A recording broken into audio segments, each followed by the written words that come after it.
Bismillahirrahmanirrahim. Assalamualaikum warahmatullahi wabarakatuh.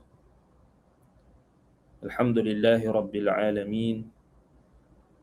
Wa bihi nasta'in ala umuri dunya waddin. Wa sallallahu wasallam ala nabiyyina Muhammadin wa ala alihi wa ashabihi ajma'in. Subhanaka la ilma lana illa ma 'allamtana innaka antal alimul hakim. Rabbi shrah li sadri wa yassir li amri wahlul 'uqdatam min lisani yafqahu qawli. Wala haula wala quwwata illa billahil aliyyil azim. Amma ba'd.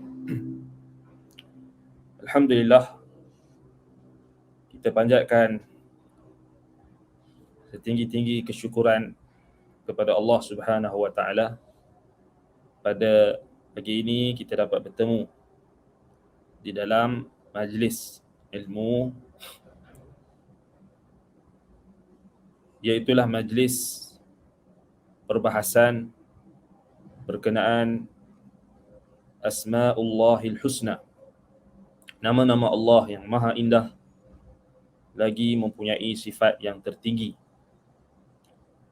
Nama-nama Allah yang maha indah, yang tiada bandingan baginya. Walillahil mathalul a'la, baginya sifat yang tertinggi. Sebagaimana kata Ibnu Abbas radhiyallahu anhuma, walillahil mathalul a'la ay walillahi alwasful a'la. Bagi Allah itu sifat yang tertinggi. Jadi insya-Allah pada pagi ini kita akan meneruskan usaha kita, daya kita, tenaga kita, ijtihad kita untuk sama-sama kita meneliti dan memahami nama Allah An-Nasir, iaitulah sambungan daripada perbahasan kita sebelum ini. An-Nasir, yang maha memberi pertolongan, yang maha memberikan bantuan dan pertolongan dan juga pembelaan. Baik, jadi kita dah sebutkan sebelum ini nama Allah An-Nasir sabit di dalam beberapa ayat. Dan kita sudah ulas ayat, yakni dalil yang pertama, iaitulah di dalam surah Al-Anfal ayat 40. Fa'lamu anna Allah maulakum ni'mal maula wa ni'man nasir. Kita dah bahaskan pada sesi sebelum ini berkenaan dengan dalalah, petunjuk yang terdapat di dalam ayat tersebut. Faedah-faedah yang kita boleh petik daripada ayat dalam surah Al-Anfal ayat 40 berkenaan dengan nama Allah An-Nasir. Dan kita juga sudah sentuh tentang makna nama Allah An-Nasir dari sudut lughah, dari sudut bahasa secara umum, dan juga makna yang pertama yang kita tekankan, iaitulah makna An-Nasru, pertolongan dan bantuan yang Allah Ta'ala berikan kepada rasul-rasulnya, para nabinya, wali-walinya di kalangan orang-orang beriman dan bertakwa untuk berhadapan dengan musuh-musuh Allah, musuh-musuh rasulnya, musuh-musuh orang-orang beriman, yang kita kemukakan dalilnya, asalnya dan asasnya, iaitulah dalam surah Ghafir ayat 51. Inna lanansuru rusulana walladzina amanu fil hayatid dunya wa yawma yaqumul ashhad. Sesungguhnya kami benar-benar membela, membantu dan menolong utusan-utusan kami, rasul-rasul kami. Walladzina amanu, dan orang-orang yang beriman. Jadi beriman kepada rasul, orang-orang yang memperjuangkan ajaran rasul, orang-orang yang mengangkat dan memartabatkan ajaran rasul di dunia dan juga pada hari yang tertegaknya segala saksi, yauma yaqumul ashhad, itu pada hari kiamat kelak. Jadi kita dah sebutkan itu adalah antara asas yang perlu kita fahami apabila kita memahami makna bagi nama Allah An-Nasir. Dan kita juga sebutkan contoh-contoh yang mungkin jarang diketengahkan tentang maksud An-Nasr, maksud pertolongan, iaitu antaranya adalah pembukaan dari sudut ilmu pengetahuan, dari sudut pemahaman, dari sudut keazaman untuk melazimi majlis ilmu, dari sudut semangat untuk melazimi majlis ilmu, semangat untuk menuntut ilmu. Kesemua itu adalah dalam makna pertolongan dan bantuan Allah Subhanahu Wa Taala yang masuk dalam kategori apa yang Allah Taala berikan di dunia yang mungkin kita terlepas pandang. Sebab Allah Taala sebut dalam ayat dalam surah Ghafir ayat 51 itu, Allah Taala sebutkan tentang bantuan dan pertolongan itu juga berlaku di dalam kehidupan di dunia, yakni umum. Inna lanansuru rusulana walladzina amanu fil hayatid dunya wa yawma yaqumul ashhad. Baik.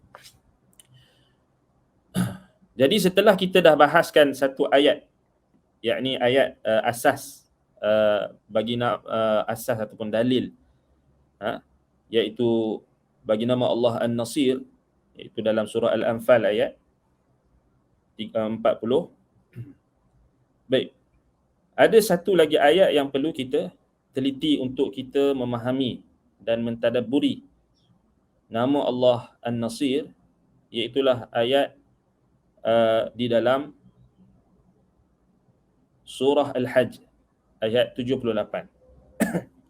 Tuan-tuan dan puan-puan boleh buka. Kita ada telefon, kita ada mushaf, ataupun ada aplikasi Al-Quran terjemahan, ataupun ada dalam laptop ke, ataupun ada dalam telefon ke, tak kira lah, ataupun ada pegang mushaf ke, buka surah Al-Hajj ayat 78. Dan itulah wasilah idrak. Dan itu antara wasilah untuk kita gunakan pendengaran kita, mata kita, hati kita untuk mendapatkan ilmu. Dan itulah ijtihad. Itulah ijtihad. Makna ijtihad dalam erti kata yang umum, yang tidak dinafikan oleh mana-mana ulama. Tidak dinafikan oleh mana-mana ulama, kita semua wajib berijtihad. Dengan erti kata ijtihad yang bermakna umum. Jadi jangan kita terlampau sempit sampai kita fahami, kita sempitkan makna ijtihad tu hanya ijtihad yang difahami oleh ulama usul fiqh. Jadi itu kita jadi sempit. Jadi sempit maknanya akhir sekali semua kita tak boleh ijtihad. Bahaya tu. Kenyataan tu bahaya. Jadi sebab itu kita katakan mengajar manusia dengan menyampaikan dalil adalah salah satu seruan untuk kita berijtihad. Berijtihad mengikut kapasiti dan kemampuan kita masing-masing. Itu maksud dia. Sebab itu ini tak dinafikan. Ijtihad makna ini tak dinafikan oleh mana-mana ulama yang berakal. Sama ada ulama salaf di kalangan mutaqaddimin ataupun ulama khalaf di kalangan mutaakhirin. Semua sepakat, ijma'. Tidak ada mana-mana ulama yang menafikan kadar ijtihad ini. Contoh apa? Contoh mudah je nak faham. Kita semua orang awam. Saya pun orang awam, tuan-tuan dan puan-puan pun orang awam. Semua kita muqallid, tak apa, kita muqallid. Tetapi bukan bermakna muqallid dengan taklid yang a'ma. Dengan taklid a'ma maknanya kita hanya kata tak perlu kita tak payah nak buka ayat Quran. Tak perlu kita, kerana kita takut nanti kita tak boleh nak istinbat, kerana kita takut sekian. Kita takut nanti kita tersalah sekian. Ini sebenarnya adalah teknik dan modus operandi golongan ahlul bidah wal ahwa untuk menakut-nakutkan masyarakat awam dengan Al-Quran dan Sunnah. Ini faedah manhajiyah. menakut-nakutkan masyarakat awam dengan untuk merujuk Al-Quran dan Sunnah, dengan menyifatkan ataupun menakut-nakutkan ataupun menggerunkan mereka seakan-akan macam kalau kita buka Al-Quran tu terus sesat. Kita terus buka terjemahan, kita tak boleh dapat ilmu. Ini adalah manhaj Ahlul Kalam. Siapa Ahlul Kalam ni? Apa pula Ahlul Kalam ni? Yakni mereka yang menjadikan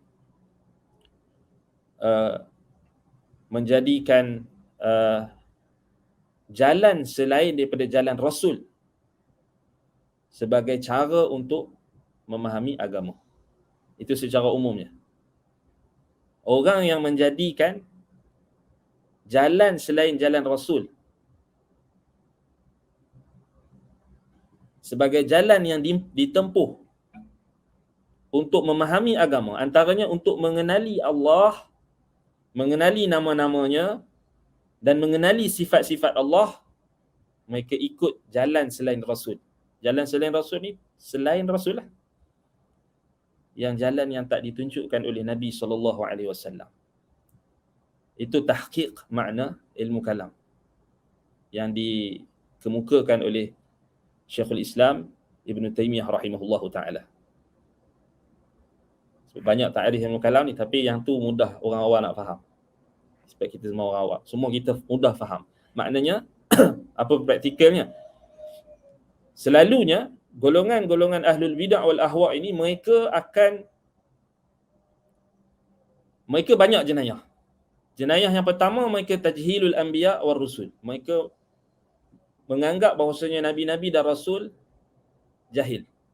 Ini jenayah paling besar sekali. Dan ini dikemukakan syubhat ini dan dibantah dengan tuntas oleh Syekhul Islam Ibn Taymiyah rahimahullah di dalam kitabnya At-Tadmuriyah. Jadi anda tak maulah bawa perbahasan tafsil tu kat sini. Dia anda sebut isyarat pada kitab. Faham? Pertama, mereka beranggapan, yakni Ahlul Kalam, mereka beranggapan para Nabi dan Rasul itu kurang ilmunya sehingga mereka berhajatkan kepada ilmu-ilmu asing untuk menjelaskan dan memahami nama-nama Allah dan juga berkaitan dengan sifat-sifat Allah. Dan di kalangan Ahlul Kalam itu ada tingkatan-tingkatannya lah. Itu kita tak sentuh. Tapi kita nak bagi tahu kepada orang awam supaya orang awam tak terpedaya. Jadi yang pertama, kerana mereka beranggapan para Nabi dan Rasul tu jahil. Sama ada mereka mengungkapkan dengan ungkapan yang jelas atau ungkapan yang secara tidak langsung.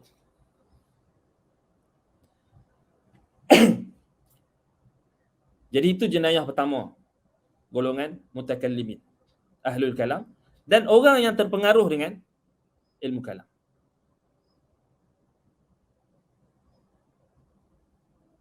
Orang awam tanya lagi. Ini kita buat uslub soal jawab.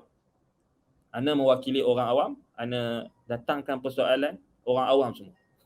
Kena semua kita awam. Jadi orang awam datangkan persoalan. Baik. Adakah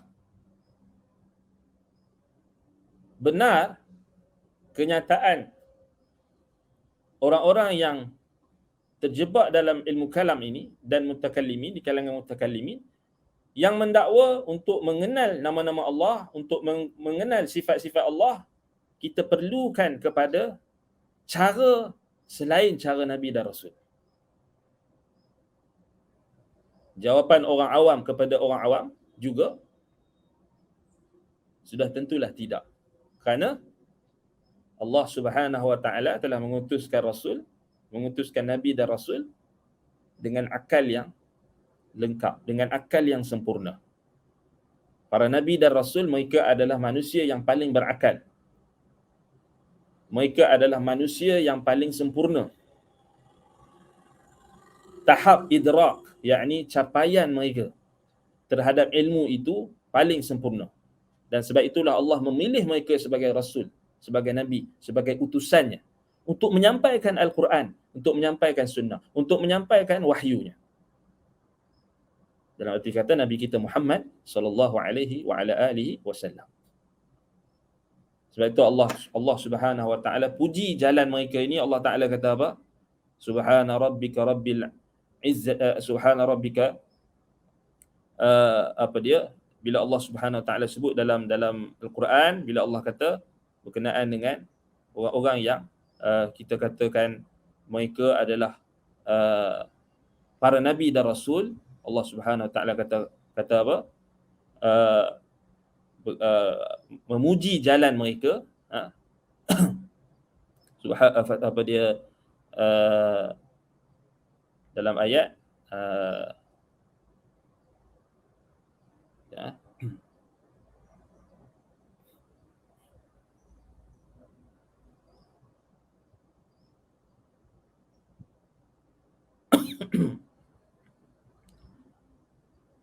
Baik.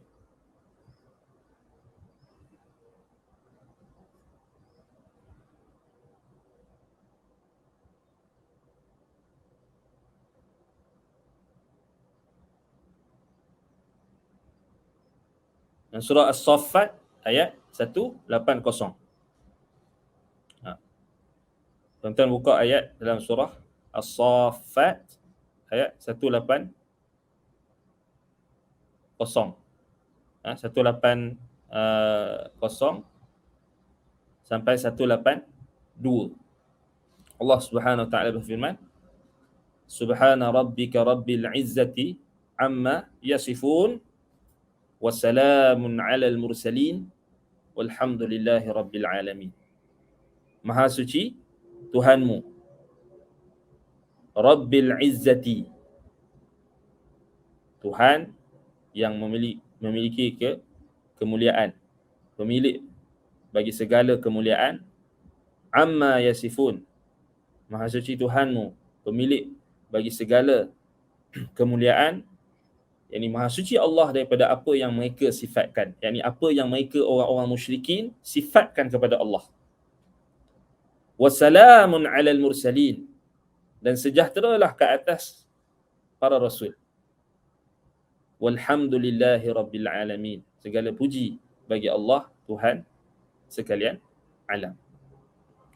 Ayat ini bila disebutkan tentang wassalamun 'alal mursalin, yang pertama Allah tasbih, Allah sucikan zatnya, sucikan sifat-sifatnya daripada apa yang disifatkan oleh mulhidin, oleh musyrikin, oleh orang-orang yang ilhad di dalam sifat-sifat Allah dan nama-nama Allah. Antaranya yang datang kemudian yang mengikut jalan kaum musyrikin dalam ilhad mereka terhadap sifat-sifat Allah adalah golongan Ahlul Kalam. Di kalangan Jahmiyah, yang ada bertahap-tahap dia. Di kalangan Jahmiyah, Al-Ash'ariyah, Maturidiyah dan seumpama dengannya, Kullabiyah dan sebagainya. Yang berbeza-beza tahap kesesatan mereka itu. Itu bukan kat sini kita nak bincangkan, tetapi kita nak bincangkan tentang secara umum jenayah golongan yang menuduh para nabi dan rasul sebagai tidak lengkap atau tidak sempurna penjelasan mereka. Wassalamun 'alal mursalin, Allah kata sejahteralah ke atas para rasul.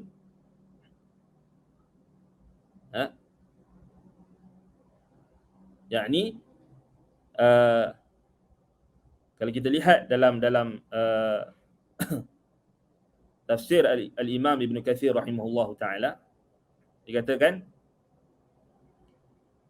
wassalamun 'alal mursalin, kata Al-Hafiz Imaduddin Abul Fida Ismail Ibn Umar Ibn Kathir Ad-Dimashqi Asy-Syafi'i rahimahullahu taala, wassalamun 'alal mursalin ay salamullahi 'alaihim fid dunya wal akhirah.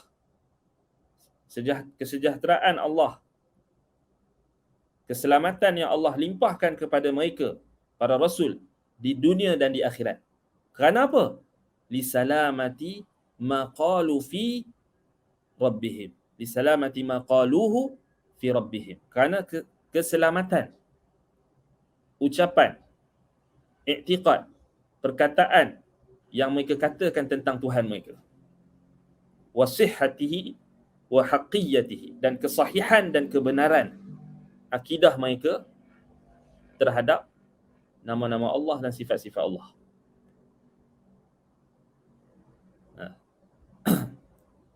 Maknanya ini dalil menunjukkan cara kita nak faham nama-nama Allah dan sifat-sifat Allah wajib menuruti cara Rasul. Kerana mereka paling lengkap dan paling sempurna. Cara mereka adalah cara yang Allah nak kita ikut. Allah wajibkan kita ikut. Kita tak boleh bagi alasan orang yang datang kemudian lebih faham. Ada ulama yang lagi faham.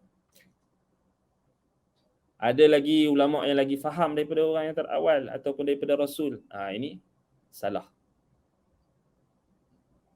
Kan? Jadi ini jenayah yang pertama. Jenayah pertama, mereka menutup pemikiran manusia dengan mereka cuba meremehkan jalan para rasul. Sebab itu kita dengar ulama kalam dia akan kata apa? Nahnu a'lam. Was-salaf aslam. Berkata kita, yakni ulama ilmu kalam ni lebih tahu. Sebab kita ada ilmu ni, kita ada ilmu mantik, kita ada ilmu kalam, kita faham usul fiqh, kita faham ini, kita faham lugah, kita faham bahasa ni, kita gini, kita tahu kaedah ni. Lepas tu dia terpedaya. Dia kata nahnu a'lam. Kita lebih tahu. Kita tu maksudnya ulama kalam. Lalu dia pun angkatlah ta'zim dan tamjid al-aba wal ulama wal masyayikh. Lalu dia pun mengagung-agungkan ulama, menggilap talmi' al-ashkhas, menggilap-gilapkan ulama untuk mewahamkan kepada orang awam yang pada asalnya orang awam jelas. Orang awam yang fitrahnya sejahtera jelas bahawasanya sudah tentulah jalan Rasul itu lebih benar dan lebih mengetahui dan lebih selamat. Tetapi mereka datang hilah. Hilah ni bukan ada pada ulama yang taksub mazhab saja. Hilah ni ada awalnya sekali. Hilah ni datang daripada siapa? Ulama kalam. Ahlul kalam. Sebab dia suka berhilah. Dia suka mencari-cari takwil. Yang mereka lah yang dimaksudkan oleh Allah Subhanahu wa taala, fa ammal ladzina fi qulubihim zayghun fayattabi'una ma tashabaha minhu ibtigha'al fitnah wa ibtigha'a ta'wilih.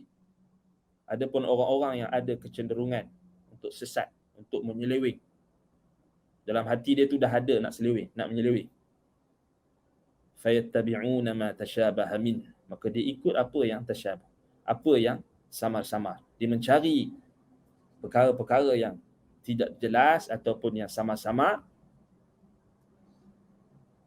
daripada ayat-ayat Al-Quran.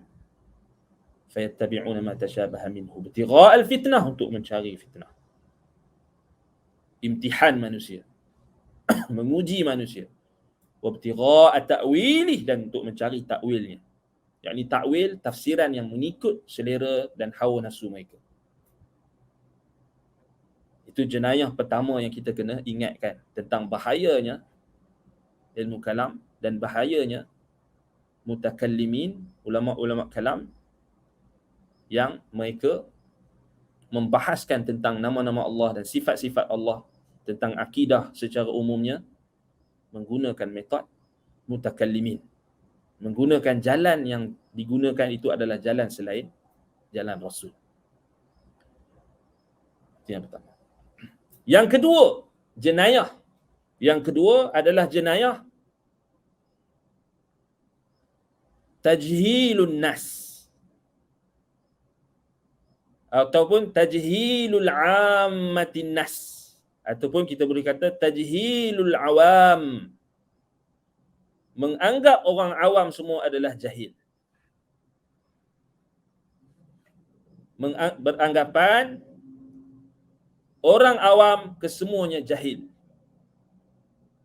kesemuanya tidak tahu, kesemuanya buta.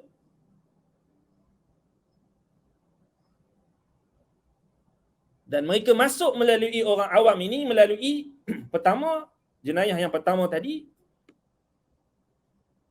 Tetapi jenayah yang pertama itu yang disedari. Jenayah pertama, bahaya jenayah pertama ni kebanyakannya di kalangan ahli ilmu. Dan jenayah yang kedua, tajhilul awam, tajhilun nas, beranggapan bahawasanya semua orang awam ini sama, semua orang awam ini jahil. Lalu mereka menutup ruang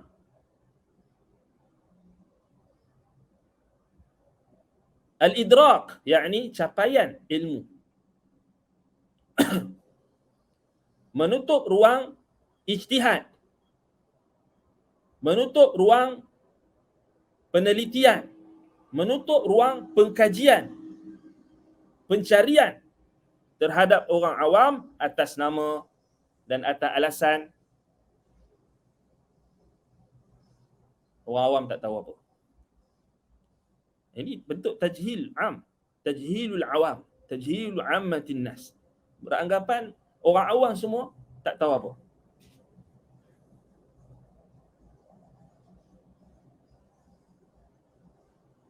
Dan ditegur oleh seorang faqih, ulama mazhab Syafi'i, mu'assirin,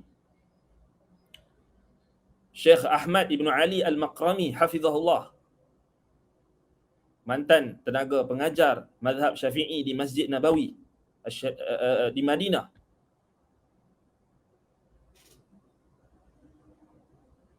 Beliau menempelak persoalan yang didatangkan kepadanya tentang ijtihad.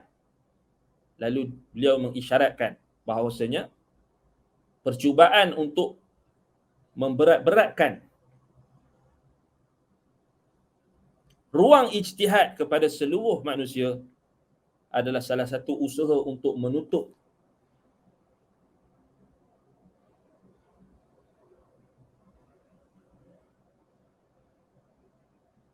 panca indera manusia, menutup capaian ilmu, menutup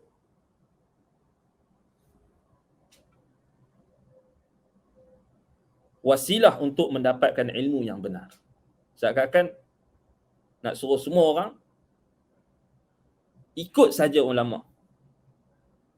Tak boleh tanya, tak boleh tanya dalil, tak boleh mempersoalkan dalil, tak berhak untuk tanya sumber.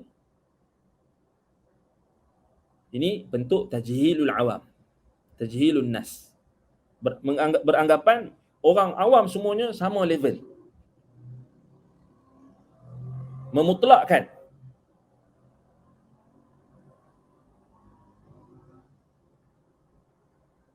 Sehingga seakan-akan kita menutup pintu-pintu wasilah al-idrak, yakni bagaimana capaian untuk kita dapat ilmu tu kita tutup kat orang.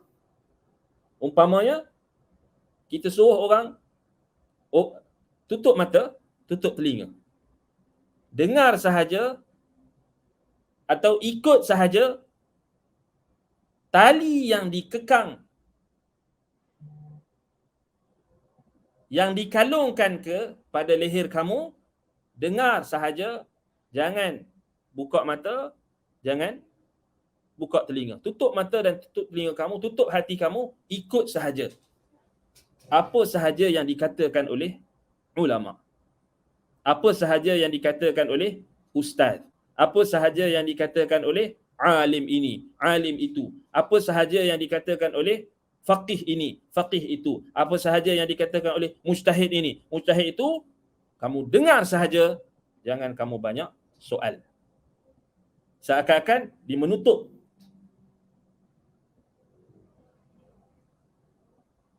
wasilah untuk idrak, yang ini mencapai ilmu. Umpama ni macam kita taklid. Taklid ni apa? Minal qiladah.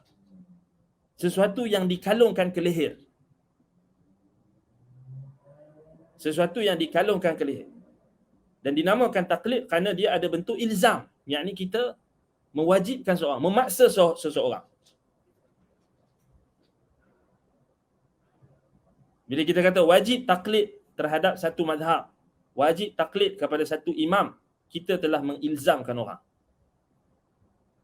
Dengan seakan-akan kita meletakkan di leher-leher mereka itu qiladah, kalung, tali, supaya kita boleh tarik. Seperti lembu yang dicucuk hidung. Macam ibarat kata-kata. Dan inilah yang digemari oleh, dan inilah syiar panji penentang Rasul. Dan dia berterusan. Panji dan syiar bagi kaum musyrikin. Panji dan syiar bagi penentang-penentang Rasul. Penentang dakwah Islam. Penentang dakwah Tauhid. Penentang dakwah Sunnah.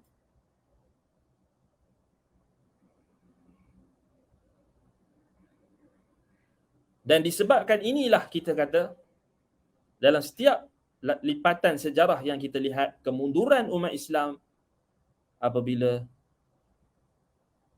munculnya bid'ah taklid, bid'ah ta'assub madhabi, yang membawa kepada kemunduran taklid. Maknanya taklid ni memang asal bagi taklid kita tak boleh puji. Asal bagi taklid memang mazmum, tercela. Orang yang nak ikut jalan para nabi dan rasul, dia tak boleh bagi alasan taklid ni wajib atau taklid ni sekian. Dia jadikan daidan, dia jadikan sebagai adat. Salah. Dia mukhalafah dengan rasul. Tak kira lah dia mengaji fiqh ke, dia mengaji apa ke, dia mengaji hebat ke apa. Kalau daidan ni makna apa? Maknanya adat dia, seruan dia adalah taklid. Confirm dia orang yang duduk di saf penentang Rasul. Dia bukan saf pembela Rasul. Sama ada dia sedar atau tak. Jenayah yang dilakukan oleh sebahagian golongan ini, yang datang berpunca juga daripada jenayah yang pertama. Pasal dia dah mula tajhil para nabi dan rasul, dia tajhil juga awam. Dia tajhil juga orang masyarakat. Tajhil maknanya dia menganggap orang semua jahil. Dan di situ ada kibir, ada sombong. Sebagaimana kata Nabi SAW, al-kibru batarul haq wa ghamtun nas. Sombong itu menolak kebenaran dan meremehkan manusia. Dan sebab itulah mazahir, ciri-ciri ta'assub ini terzahir pada golongan ulama kalam, mutakallimin. Cuba tengok perbahasan orang ulama kalam. Mereka hanya nak menangkan pendapat mereka, sehingga mereka walaupun terpaksa menentang dalil, menentang Al-Quran dan Sunnah, mereka sanggup. Yang penting membela mazhab mereka. Mazhab akidah sama. Membela mazhab, dalam mazhab akidah, mereka membela mazhab mereka yang sesat. Jahmiyah,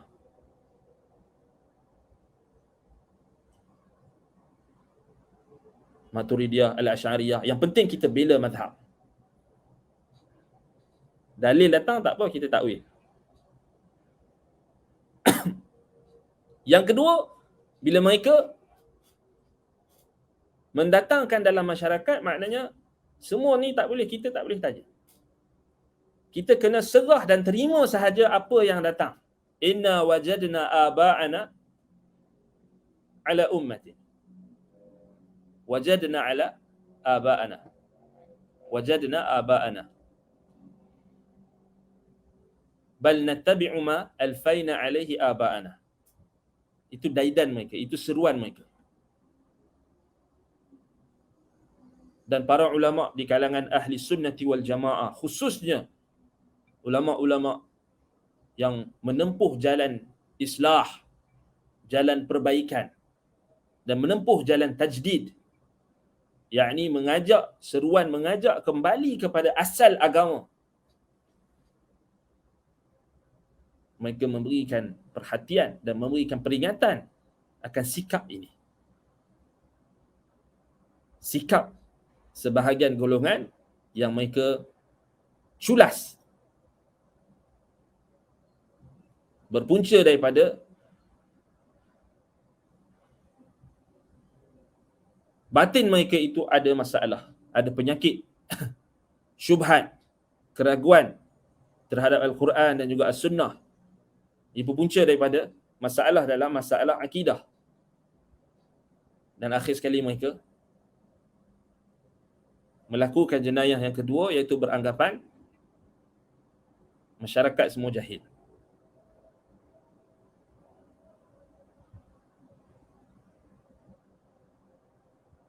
Sedangkan para ulama bezakan antara awam. Ada di kalangan mereka yang muta'allim, ada di kalangan mereka mutafaqih, ada di kalangan mereka yang pertengahan, dan ada di kalangan mereka yang bermujtahid, berijtihad, yang mujtahid pada kadarnya. Tetapi golongan-golongan yang ada tujuan tertentu, mereka akan mewahamkan kepada masyarakat, mereka akan mengelirukan dalam masyarakat, kononnya pintu ijtihad sudah tertutup. Laisa alaina illa taqlid. Tidak ada bagi kita ni melainkan taklid saja. Jangan kita berani menentang imam. Jangan kita berani menentang ulama. Jangan kita berani menentang ahli ilmu dalam setiap keadaan. Walaupun apa yang mereka serukan itu adalah intipati, seruan kaum musyrikin dan juga orang-orang jahiliyah, iaitulah seruan untuk tamjidul aba wal ajdad, ta'zimul ajdad wal aba wal masyayikh wal ulama, mengagungkan nenek moyang, mengagungkan ulama, mengagungkan ahli ilmu melebihi kebenaran. Kita tak bincangkan tentang isu penghormatan kepada ulama. Tidak. Penghormatan kepada ulama adalah wajib dengan ijma'. Tetapi bukan bermakna kita memaksa penghormatan kepada ulama itu untuk kita mengagungkan mereka melangkaui Al-Quran, As-Sunnah dan juga ijma' ulama itu sendiri. Sebab itu tajhilul awam ni bahaya. Sebab itu kita bersyukur Allah Subhanahu Wa Taala berikan kepada kita guru-guru dan asatizah yang tidak membawa kepada dua-dua bentuk jenayah tadi. Kan kita bersyukur. Kita hidup dalam lingkungan guru-guru kita adalah orang yang mendidik kita agar mengikuti kebenaran dan tidak hanya mengikut seseorang tanpa mengetahui hujah dan alasan, dalil. Yang ini dinamakan taqlid. Qabulu qaul al-ghair biduni hujjah, biduni ma'rifati hujjatihi. Menerima pendapat seseorang tanpa kita mengetahui apa alasan, hujah dan bukti, dasar, sandaran, sumber, semua sama. Sebab tu kalau macam ni cara dia, kalau maknanya kalau kita berterusan dalam tajhilul awam, kita anggap orang awam ni tak berhak untuk tahu kebenaran, tak berhak untuk, tak boleh nak buka Al-Quran pun tak boleh. Kalau macam itulah maksudnya, nak buka terjemahan tak boleh, nak faham tak boleh, nak belajar semua tak boleh. Kalau itu maksud dia. Kalau kita luah-luahkan isu taklid ni dan kita biarkan tergantung, bahaya. Sebab lepas ni orang-orang yang nak sebarkan kesesatan, dia akan datang syubhat yang sama. Kata tak apa, ini ada khilaf. Ini ulama kata, ini ulama kata. Apa masalahnya kita nak kata benda tu harus. Benda tu kan ulama kata boleh. Kan khilaf.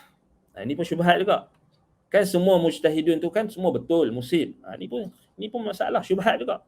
Kan semua ulama yang berijtihad kan semua betul. Kalau mereka salah, mereka dapat 1 pahala. Kalau mereka betul, dapat 2 pahala. Jadi kita ni ikut je lah. Mereka dah dapat 1 pahala, ada dapat 2 pahala, ikutlah mana-mana satu. Semua betul. Ni syubhat. Keraguan.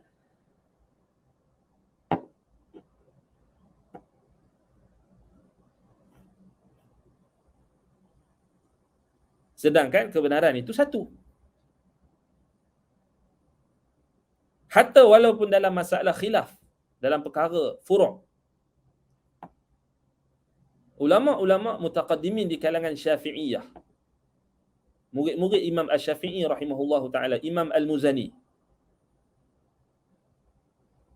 tidak mengharuskan ikhtilaf dan tidak menjadikan khilaf sebagai hujjah.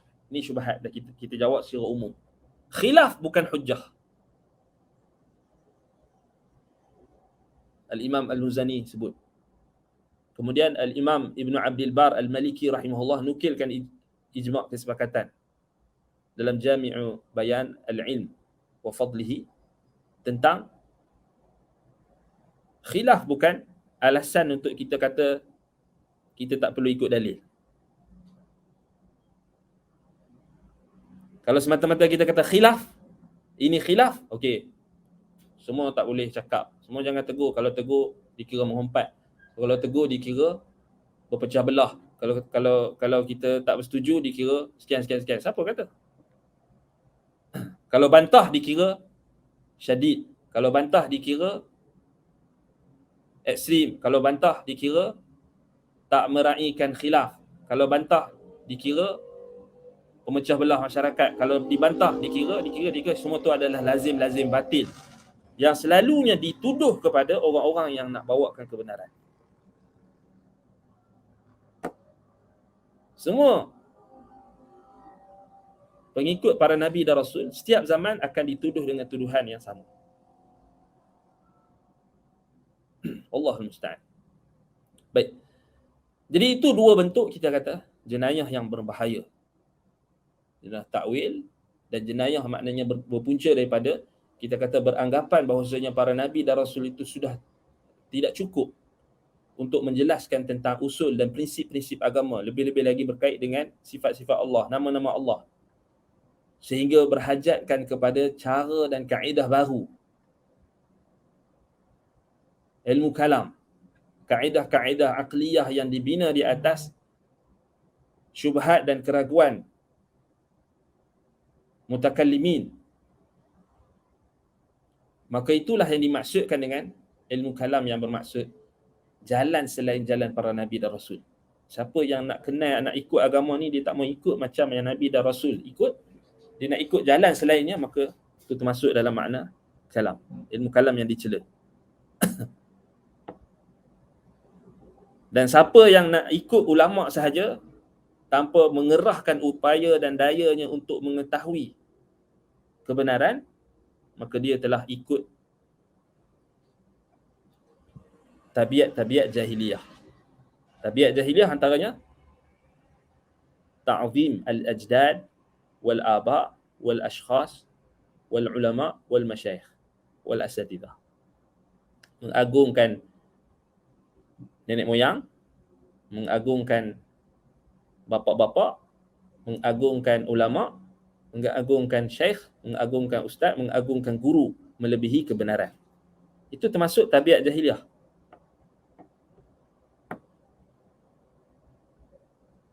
Kalau kita tak perasan kita ada, kita kena muhasabah.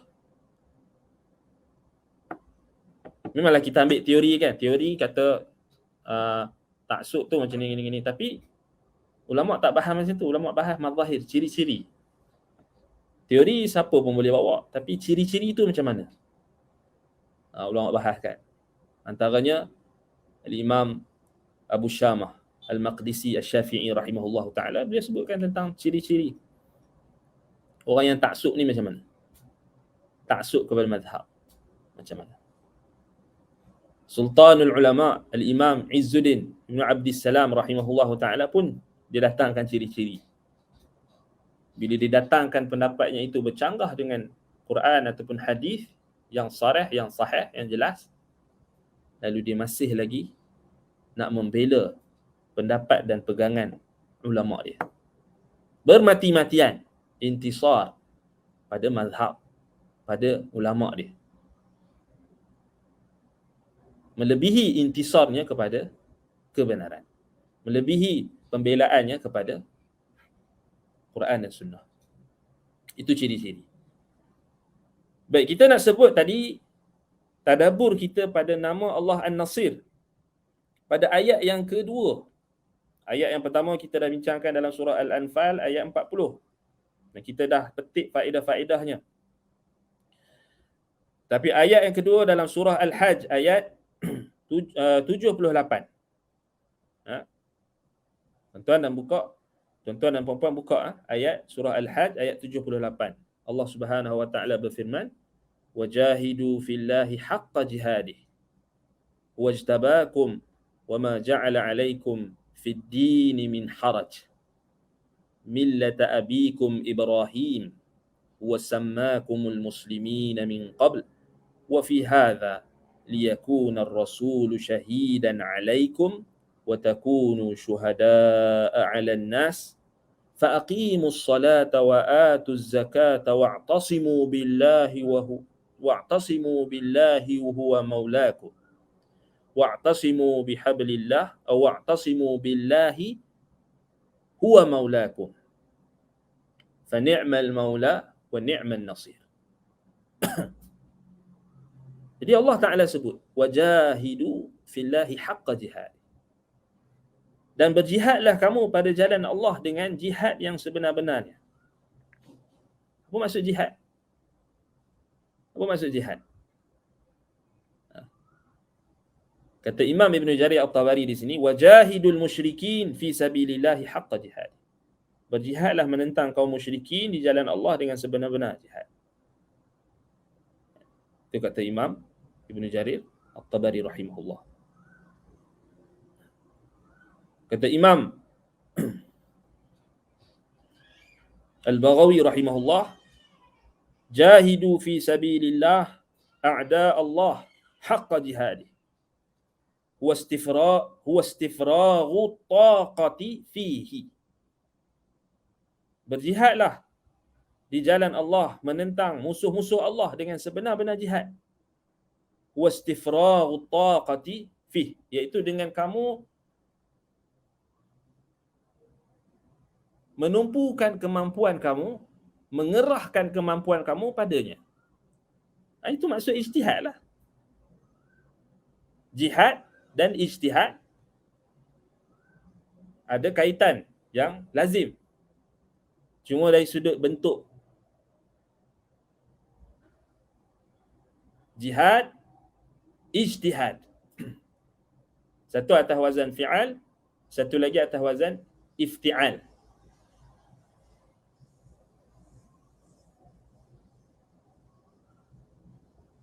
Dan Allah perintahkan kita untuk berjihad. Dan termasuk tuntutan berijtihad adalah kita berijtihad. Sebab tu Imam Al-Baghawi kata, istifraghu taqati fih. Istifragh at-taqati fih. Kita maknanya kita mengerahkan kemampuan at-taqah untuk melawan musuh-musuh Allah. Jihad. Maknanya ijtihad adalah antara wasilah untuk kita berjihad. Dalam konteks perbahasan kita, iaitulah berjihad dengan ilmu. Ini dibahaskan oleh Imam Ibn Al-Qayyim rahimahullahu ta'ala. Jihad dengan ilmu. Jihad dengan al-bayan. Jihad dengan penjelasan.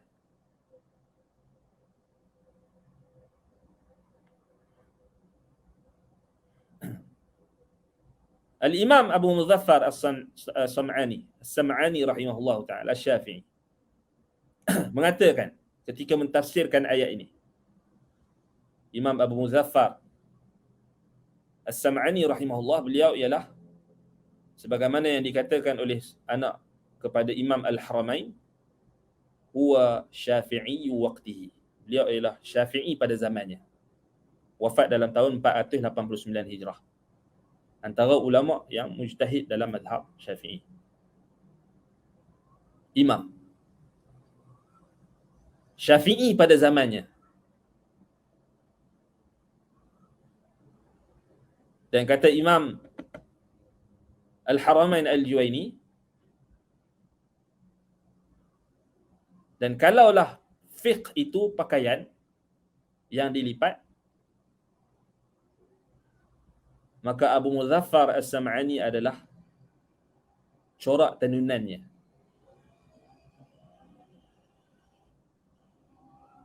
Kita bagi tahu kelebihan ulama ni supaya kita tahu kenal. Ramai lagi ulama-ulama mazhab Syafi'i yang lebih tepat pembawaannya dan lebih benar manhajnya berbanding dengan golongan mutaakhirin. Kita bukanlah nak meremehkan ulama-ulama Syafi'iyah yang mutaakhirin, tetapi kita nak bagi tahu bukan seorang saja ulama. Dan kita diwajibkan untuk ikut dalil dan membantu dan membela ulama yang membela dalil. Ulama yang membela kebenaran. Kita berwalak kepada ulama yang membela kebenaran, bukan ulama yang berlawanan dengan kebenaran. Itu asas. Apa kata Imam As-Sam'ani rahimahullahu ta'ala ketika mentafsirkan ayat ini? Wajahidu fillahi haqqa jihadih. Berjihadlah di jalan Allah dengan sebenar-benar jihad. Kata beliau, i'lam anna al-jihada yakunu bin nafsi. Ketahuilah bahawasanya jihad itu berlaku dengan jiwa. Kita berjihad dengan nafsu kita. Jiwa kita. Wabil qalbi, dengan hati. Wabil mal, dengan harta benda.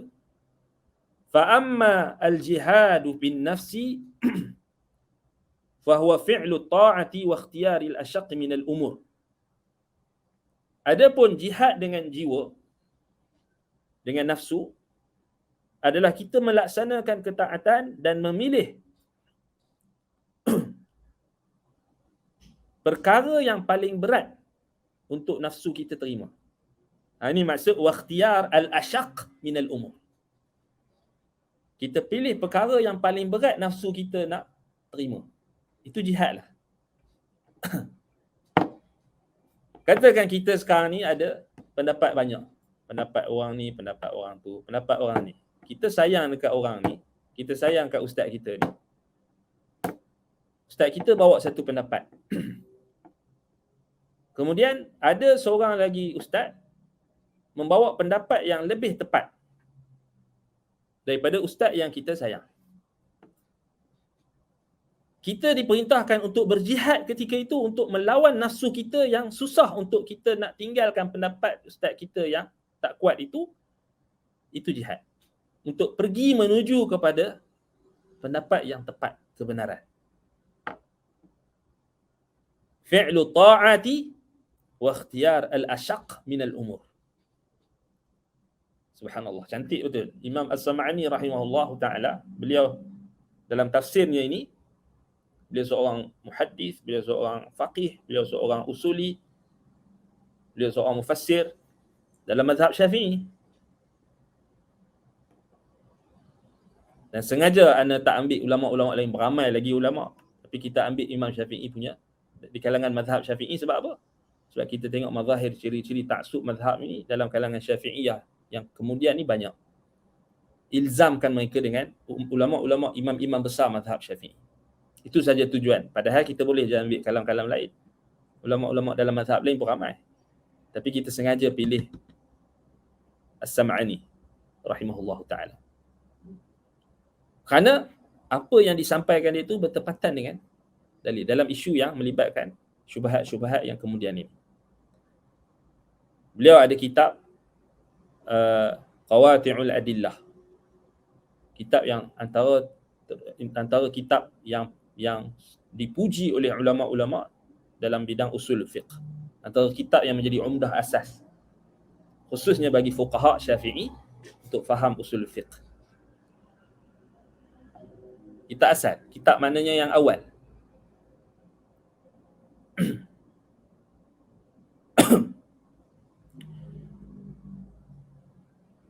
Wa ammal jihadu bil qalbi fahuwa daf'ul khawatir ar-radiyah. Adapun jihad dengan hati, maka menolak lintasan-lintasan yang buruk, lintasan-lintasan hati yang buruk. Wa ammal jihadu bil mal fahuwa al-badlu wal ithar. Adapun jihad dengan harta benda adalah dengan menafkahkan harta benda dan juga melebihkan kepentingan orang lain berbanding kepentingan hawa nafsu kita dengan penggunaan harta kita. Syahidnya di sini, poin yang kita nak tekankan adalah apa? Jihad dengan nafsu, jihad dengan jiwa kita ni adalah kita bersungguh-sungguh mengerahkan tenaga. Sebagaimana kata Imam Al-Baghawi, istifrahu at-taqah. Maknanya kita ijtihad lah. Sekarang ni kita berjihad tak? Menuntut ilmu ni berijtihad tak? Berijtihad dan berjihad.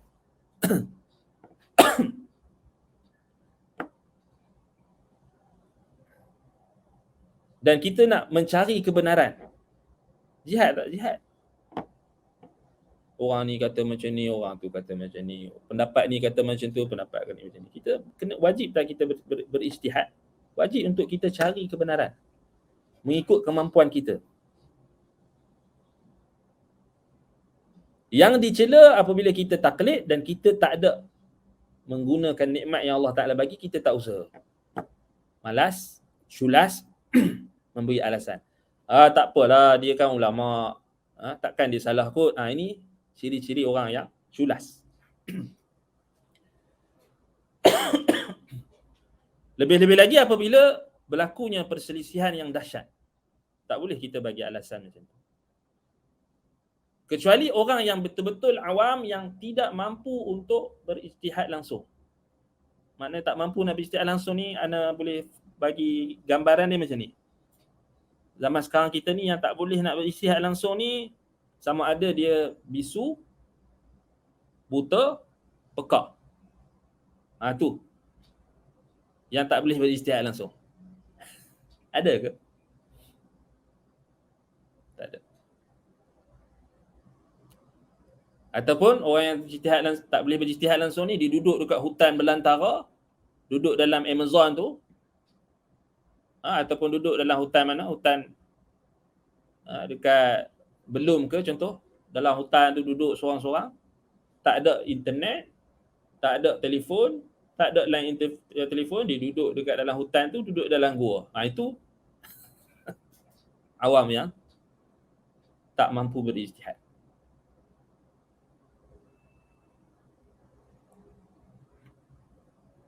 Tapi kita sekarang awam kita sekarang ni semua pegang telefon, semua ada telefon.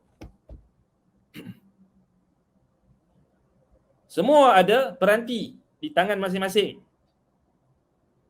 Hari-hari dia boleh duk scroll Facebook, Twitter, tu dia ijtihad lah tu. Takkan tak ijtihad kot, tu ijtihad, dia ijtihad. Mencari tajuk-tajuk drama, tu dia ijtihad lah tu. Ijtihad pada kemampuan dia.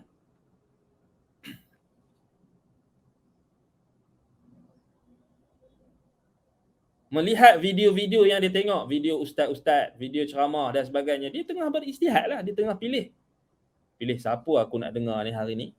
Ustaz sekian. Dengar, apa ni karut sangat ni ustaz ni. Duk cerita tentang benda-benda yang aku pun tak pernah dengar ni. Aku rasa tak ada macam ni. Dalam agama ni sampai tahap macam tu nak kena sujud dekat Tok Syekh, nak kena minum air aliak Tok Syekh apa semua. Aku rasa tak ada ni. Orang awam berijtihad. Tak mau aku dengar. Lepas tu dia pun dengar lah ustaz lain. Ustaz ni, dia cakap tu, Masya Allah, dia bagi tahu dalil. Al-Quran, As-Sunnah. Macam ni rupanya. Hadis tu palsu rupanya. Aku ambil ni. Tu ijtihad lah tu. Istifraghut taqah. Badlul juhdi wal taqah. wal istita'ah, dia telah mengerahkan tenaga yang mengikut kemampuan dia. Orang awam pun ada ijtihad. Ijtihad dalam memilih guru, contohnya. Ijtihad memilih majlis ilmu. Takkan dia langsung tak boleh fikir. Tu anda kata kalau dia tak langsung, awam yang makna awam yang langsung tak boleh tanya, tak boleh fikir, tak boleh apa. Tu dua je tadi. Sama ada dia bisu, pekak, buta ataupun dia duduk dalam gua di mana-mana hutan, pedalaman. Hutan-hutan sekarang pun internet masuk dah. Kan? Orang kampung orang asli pun semua dah masuk dah, TV, internet apa semua. Orang yang duduk di kampung-kampung pedalaman, dia tak ada, katakan dia tak ada internet, ada tak taqah, ada tak wasilah idrak yang Allah Ta'ala bagi? Ada. Dia duduk, kan? Dan dia melihat dan memikirkan perbandingan antara makhluk dengan bukan makhluk, yakni Tuhan. Dia tengok makhluk ni lemah. Itu ada idrak, dia boleh capai. Kalau ada kat rumah dia tak ada telefon, katakan, tak ada phone, ada TV. Dia pun tengoklah rancangan dalam TV yang berbentuk agama. Forum Perdana Ihwal Islam, katakan. Dia pun yang itulah rujukan dia. Ya, dia taklid kat situ. Tapi ada tak dalam taklid dia tu dia berijtihad? Ada. Dia berijtihad lah daripada dia pilih, dia hanya tengok rancangan TV yang karut-karut menyanyi apa semua tu, dia tengok Forum Perdana Ihwal Islam. Waktu tu dia ijtihad lah. Dan bila dia dengar Forum Perdana Ihwal Islam, dia pun tanya soalan dekat ustaz yang berforum tu. Lepas tu dia dapat ilmu, dia taklid pada ustaz tu. Itu harus. Tak ada masalah. Tetapi dia tak menafikan wajah ijtihad yang ada pada orang awam. Dia ijtihad jugalah tu. Sebab dia bukan tengok benda yang dia pilih benda yang wasilah yang boleh membawa dia kepada ilmu. Masalahnya kita sekarang, kita cakap wajib taklid ni, kita cakap macam kita duduk zaman batu tu. Ataupun semua orang buta, bisu. Tak boleh, mesti kena taklid. Tak, orang sekarang ni apa? Capaian orang terhadap maklumat tu. Sebab tu anda kata kan, kita jangan anggap orang awam semua bodoh.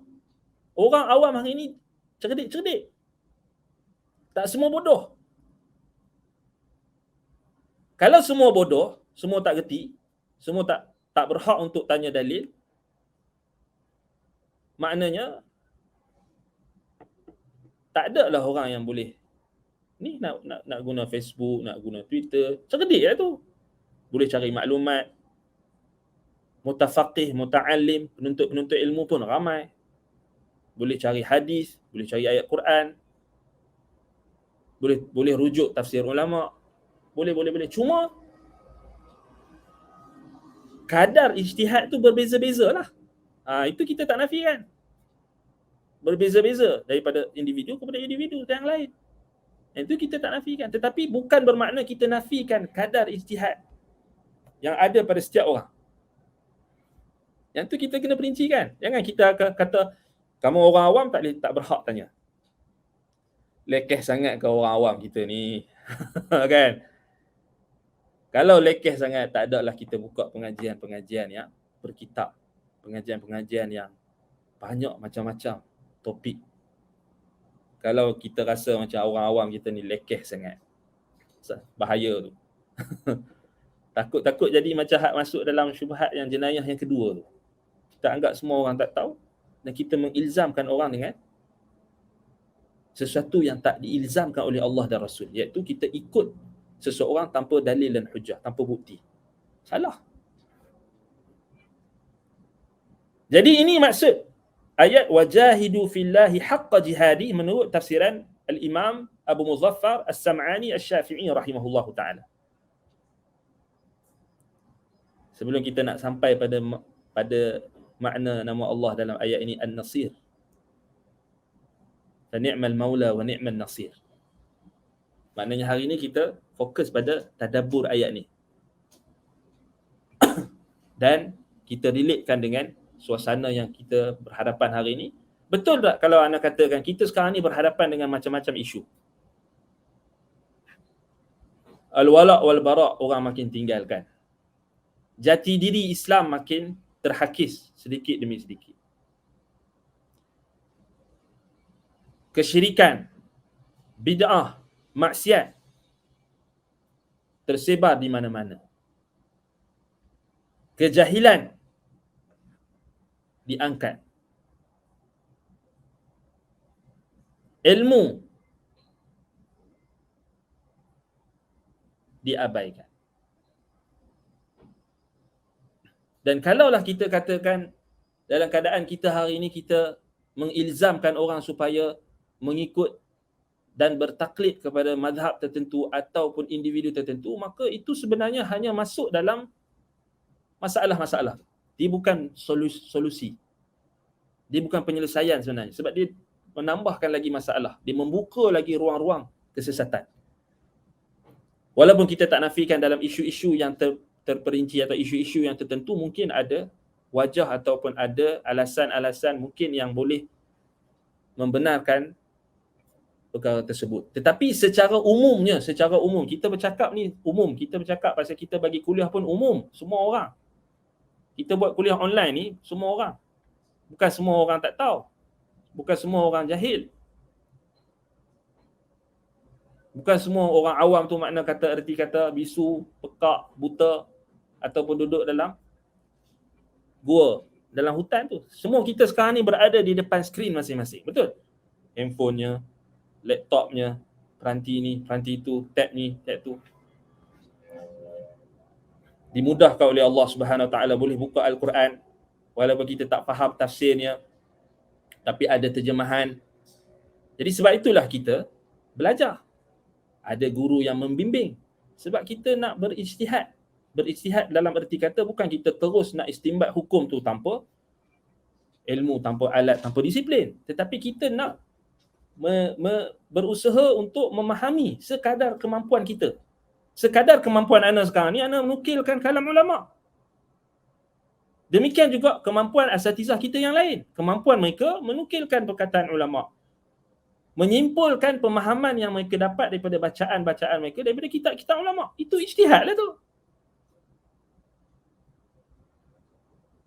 Semua ustaz-ustaz yang bagi ceramah, bagi kuliah, di mana-mana pun, dia tengah berijtihad.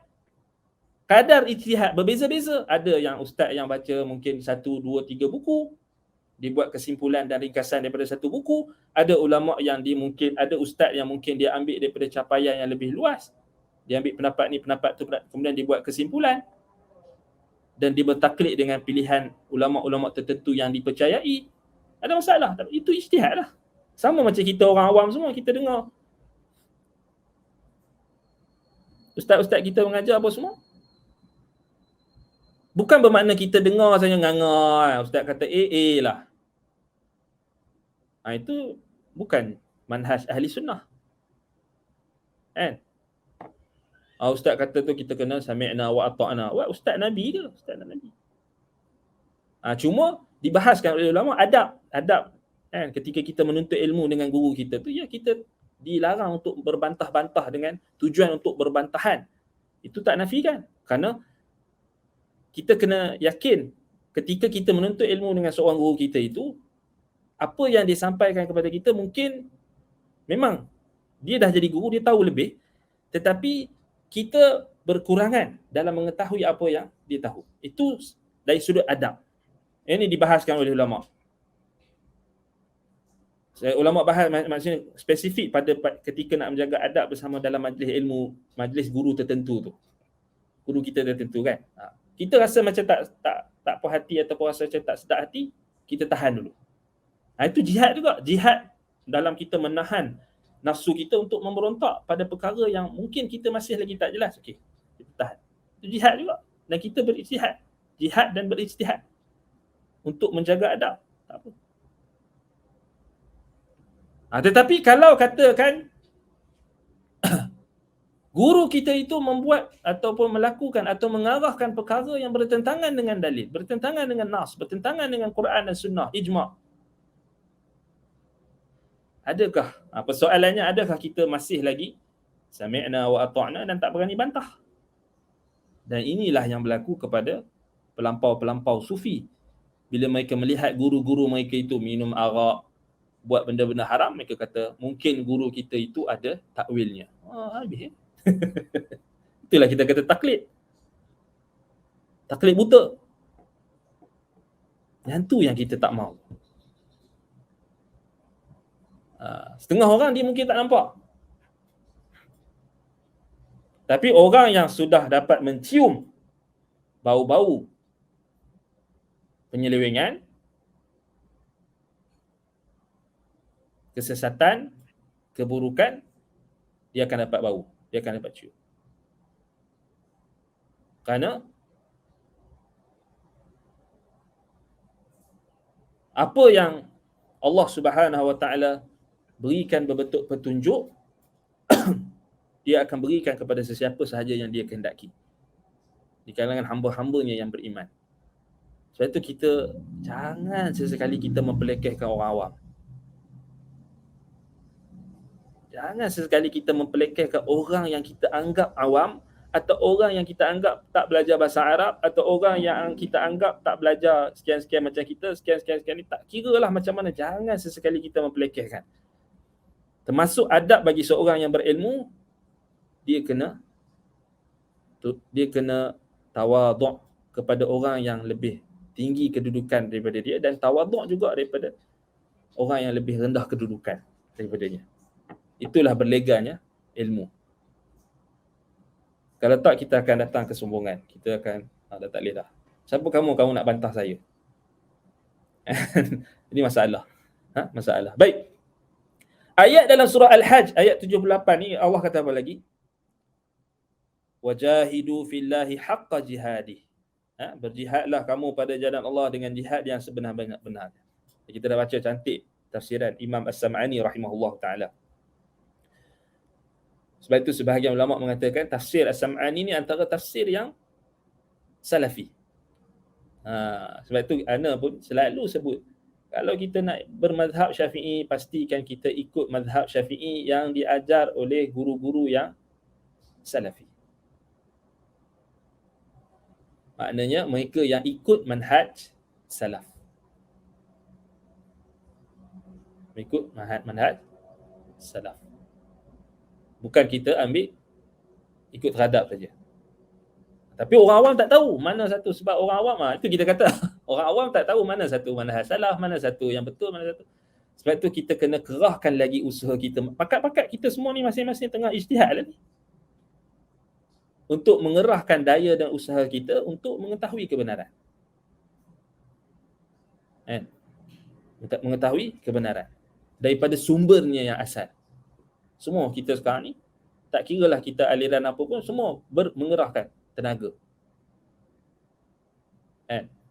Di kalangan Asy'ariyah pun, dia pun mengerahkan tenaga jugalah untuk faham ayat-ayat sifat. Tapi tersalah dan sebagainya tu, biasalah, normal lah. Tapi bukan bermakna bila mereka tersalah, kita senyapkan kesalahan mereka. Tak betul. Macam itulah juga dalam isu khilaf. Dia kata khilaf tak boleh dibantah. Khilaf ni perlu diharmonikan. Salah. Khilaf, ya, kalau kita kata khilaf, ya, tak apa. Kita hormat orang yang berpandangan dengan perkara yang dikatakan ada khilaf itu. Tetapi adakah bermakna kita tak boleh bantah? Kalau tak boleh bantah, maknanya bukan khilaf lah. Dia jadi ijma' lah. Tapi masih lagi khilaf. Dibantah dengan baik, tanpa kita menjatuhkan kehormatan ulama' yang berpendapat dengan pendapat yang tersalah itu. Itu betul lah. Tapi masalahnya bila kata khilaf, tak boleh dia dibahas. Jangan bahas dah pasal benda ni khilaf. Tak betul. Maknanya kita tutup pintu ijtihad. Maknanya kita tutup pintu ilmu. Kan? Tapi pastikan ada keahlian kalau nak bahas kan. Tapi rata-rata orang awam, mereka mengikut dan menuruti guru mereka. Guru mereka bahas, mereka ikut. Tetapi adakah bermaksud mereka kena ikut saja? Tidak diajarkan sedemikian. Sebab itu diajarkan kita agar tahu daripada mana sumber yang dibawa kepada kita oleh guru kita. Mungkin ada waktu-waktu yang kita sibuk dan sebagainya, kita tak perlu pun tanya dalil atau tak perlu pun tanya hujah ataupun bukti. Ya, tak nafikan keadaan. Contohnya kita nak tanya fatwa kan, yang kita mendesak. Kita tengah duduk dekat satu tempat ni, kita nak tanya benda tu boleh ke tak. Jadi kita pun telefonlah guru kita, kita kata, Ustaz boleh ke tak ni? Ustaz pun kata boleh. Okey, terima kasih Ustaz. Jazakallah khair. Dia nak segera, kan? Orang awam kan. Itu diharuskan. Tanpa dia tahu dalil pun tak ada masalah. Sebab dia dah bertaklid dengan orang yang dipercayai ilmunya. Jadi dia tak dicela. Macam itu kita tak nafikan. Sebab itu ulama baharkan itu dalam maqam fatwa. Selalunya pada maqam fatwa. Fatwa maknanya kita tanya pendapat untuk kita amalkan secara langsung. Selalunya macam tu. Tetapi ahli tahqiq macam Imam Ibn Al-Qayyim rahimahullah, kemudian Asy-Syaukani dan ramai lagi ulama ahli tahqiq, Syekhul Islam Ibn Taimiyah rahimahullah, Al-Hafidh Ibn Abdul Bar, Ibn Al-Qayyim rahimahullah ta'ala yang paling jelas sekali dia kata, seorang mufti wajib untuk sampaikan sesuatu dengan dalil. Itu ala tahqiq. Tak perlu orang tanya, dia kena sampaikan. Sebab memberikan kecukupan. Wajib. Yalah, minimum sekalipun dia bagi tahu sumber dia. Minimum. Dia bagi tahu sumber dia. Itu dibahaskan oleh Imam Ibn Qayyim dalam kitabnya I'lam Al-Muwaqqi'in. Sebab fatwa ni bukan benda ringan. Kita cop atas nama Allah.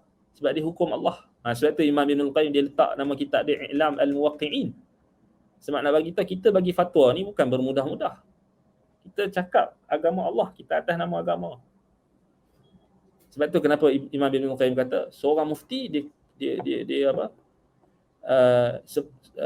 Dituntut untuk dia untuk sebutkan dalil. Itu mufti. Kalau belajar, lagi-lagilah dituntut kalau kita guru. Sebab kita, apa tujuan kita mengajar? Kita nak bagi orang terikat dengan kebenaran, bukan terikat dengan diri kita. Kalau kita tak bagi tanya dalil, kita seakan-akan membiarkan orang terawang-awangan, sesat, kehairanan supaya taklid dengan kita. Mana lagi bahaya? Kita biarkan orang tertanya-tanya, lepas tu orang taklid dengan kita. Berbanding dengan kita bagi tahu dekat orang, ini dalilnya, ini pendapatnya, ini istidlal daripada ulama sekian. Kita dah sampaikan tanggungjawab kita. Terlepas maknanya beban kita untuk orang ikut kita pada perkara yang mereka tak ada hujah. Cuba kita fikir betul-betul kan. Mana lagi selamat? Kita biarkan orang, saya nukil saja, saya tak mau, saya senyap. Ataupun kita bagi tahu, ini dalil dia gini, ini dalil. Ini lebih selamat. Pasal kita dah melepaskan tanggungjawab. Kita sampaikan kebenaran. Mungkin kita tersalah waktu tu, kemudian kita boleh tarik balik, itu tak ada masalah. Kan? Itu tak ada isu. Kita dah berijtihad, tiba-tiba kita mungkin berkurang-kurangan. Tersalah. Bukan aib kita tarik balik pendapat kita. Bukan aib. Kemudian Allah Ta'ala kata huwajtabakum wa ma ja'ala 'alaikum fid din min haraj. Dialah apa? Allah yang memilih kamu untuk mengerjakan suruhan agamanya. Dan dia tidak menjadikan kamu menanggung sesuatu keberatan dan susah payah dalam perkara agama. Subhanallah. Taufiq daripada Allah Subhanahu Wa Ta'ala. Wa ma ja'ala 'alaikum fid din min haraj. Allah Ta'ala tak pernah berkehendakkan untuk kita susah dalam agama ni. Cuma kita yang mungkin yang bersusah-susah, yang menyusahkan diri kita. Menyusahkan diri kita. Allah tak berkehendakkan kita dengan kesusahan. Maknanya Allah Ta'ala nak agama kita ini dilakukan dengan lapang dada. Dengan al-haraj dekat sini kata ulama salaf, ad-dayq, huwa ad-dayq la dhiqa fi ad-din bihaitsu la khalasa anhu. Maknanya tidak ada kesempitan dalam kita mengamalkan agama. Anda tanya secara terus terang, kalau kita, mana lagi yang kita lebih rasa lapang? Dua orang guru kita, seorang ajar taklid, seorang ajar ikut dalil. Jawablah dengan jawapan yang melapangkan dada dan bukan menyempitkan dada. sudah tentulah kita akan rasa lapang, luas bila kita tahu ilmu yang disampaikan melalui guru kita itu daripada sumber-sumbernya. Dibagi tahu tentang ayat Quran, dibagi tahu tentang dalil, dibagi tahu tentang perkataan ulama, dibagi tahu tentang kitab yang digunakan, dibagi tahu nama ulama yang disebutkan. Berbanding dengan orang yang hanya taklid, kalau orang yang dah biasa dengan taklid, dia mungkin selesa lah. Pasal dia malas, dia culas. Betul, ustaz kita kata betul, takkan ustaz salah. Kan? Takkanlah Tok Lebay nak menipu macam orang yang apa? Dia dapat hadis palsu kan? Dia kata ni ustaz ni kata, tok guru ni kata, tok syekh ni kata, takkanlah tok syekh tok guru nak menipu kot. Itu orang yang dah selesa dengan taklid. Kita nak kata apa? Orang yang dah selesa dengan taklid, dia selesa, dia rasa lapang dengan cara macam tu. Tapi kita tak macam tu. Kita pun melarang anak-anak murid kita bersikap macam tu. Semua ulama-ulama dakwah, ulama-ulama ahli sunnati wal jamaah, ulama salafi, setiap zaman melarang perbuatan bertaklid buta, termasuklah imam-imam 4 mazhab. Dia tak ajar anak-anak murid dia, aku cakap engkau jangan bantah, aku lebih tahu. Dia tak ajar macam tu. Kalau tak adalah ilmu. Kan? Jadi sebab itu kalau kita tengok macam sekumpulan pelampau-pelampau dalam tarikat sufi kan, sebab itu dia larang anak-anak murid dia untuk pergi belajar daripada orang lain. Itu kesan daripada taklid tadi. Alhamdulillah lah kita tak jumpa dalam asatizah yang ajar kita kan. Semua yang ajar kita tak macam tu. Tetapi ada orang yang sampai kita kata apa, sampai tahap dia melarang. Kalau kita buka dalam kitab-kitab sufi, ada yang sampai tok guru dia kata jangan belajar ilmu hadis. Larang anak murid belajar ilmu hadis. Sebab dia kata kalau belajar ilmu hadis keras hati. Dia tak mau bagi anak-anak murid dia cerdik. Dia takut anak murid dia nanti bijak belajar ilmu hadis, jadi kritikal. Dia punya cara penerimaan itu dia apa? Kritis. Bukan kritikal, kritis. Cara berfikir dia kritis. Dan Quran ajar kita kritis. Dalam Quran Allah Ta'ala ajar kita supaya berfikiran kritis. Bukan semata-mata menerima sahaja. Melainkan Allah Ta'ala ilzamkan kita dengan dalil dan hujah. Dan Nabi-Nabi pun sama. Manhaj mereka. Kan? Kalau kita kata kita nak angkat panji taklid ni, bahaya. Dan kita tak perincikan. Kita datangkan itlaq umum. Bahaya. Bahkan dia akan jadi apa? Golongan-golongan sesat akan masuk.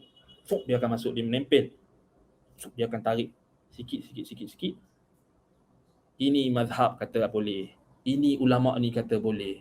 Ini kata boleh. Ulama ni kata boleh. Kenapa kita nak bantah?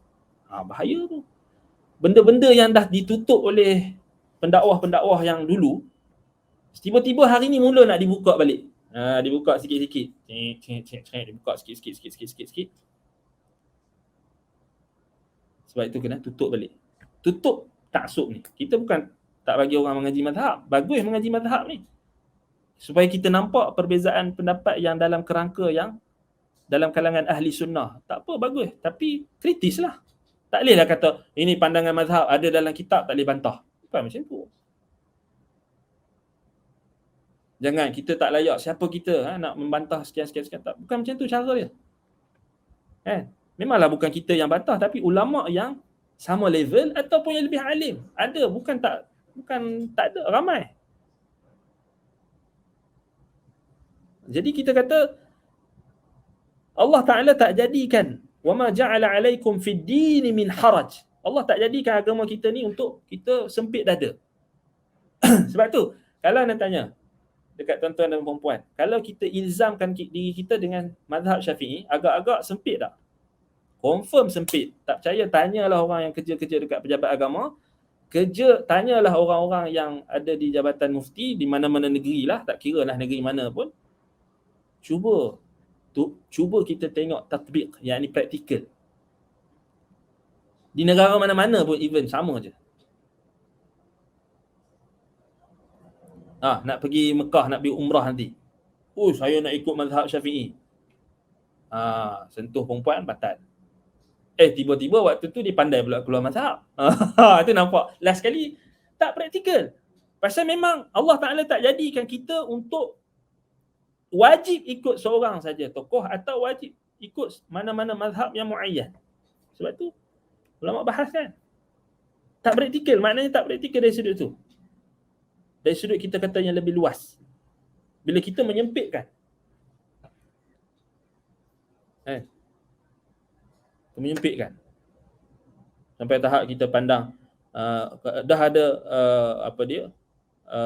orang perempuan yang berpandangan bahawasanya wajah bukan aurat. Kemudian kita tasnik dia, kita kata apa ni tak ikut mazhab, apa ni tak ikut gini, pendapat yang rajah gini-gini. Boleh tak?